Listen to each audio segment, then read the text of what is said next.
اجيو معايا نوجدوا حريشات الفطور كيجيو ساهلين بنان ولداد. تبعوا معايا الوصفه. كناخذوا بول اللي كنديروا فيه 2 كيسان ديال السميده رقيقه، كنضيفوا عليه 4 كاس ديال الزيت، وكنحاولوا نجانسوا هاد 2 مكونات كيف ما كتشوفوا معايا على هاد الطريقه. حاولوا ما تعجنوش باش تنجح معاكم الوصفه. كنضيفوا من بعد شويه ديال الملحه، ما تحاولوا ما تكثروش الملحه. كنضيفوا كاس ديال الحليب وخماره وحده، وكنحاولوا نجانسوا المكونات ديما بدون عجن، غير كنحاولوا نجانسوا المكونات. وكنضيفوا في الاخير 4 كاس ديال الماء.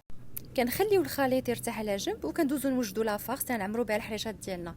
تناخذوا فرomاج بلون اللي كنزيدوا عليه زيتون كحل، شويه ديال الزعتر، وتنبداو ناخذوا هذاك الخليط ديالنا اللي تنشكلوه على هذه الطريقه كيف ما كتشوفوا معايا كويرات. من بعد كنشدوه وكنعمروا بلا فاخس، وكنحاولوا نجمعوا داك العجين. حاولوا باش هذاك لافاخس ما تخرجش لكم، باش ما تعذبكمش الطياب وتنجح معكم الوصفه. من بعد كنفندوه في شويه سميده، وكنحطوه في هذوك القوالب ديال الحشه. بالنسبه للمقله اللي نطيبوا فيها حاولوا تكون بارده باش ما يتحرقوش لكم الحرشات. دونك كنبقاو نشكلوها هكا كنقادوها، وكنكملوا على هذه الطريقه حتى كنساليو الحريشات كاملين.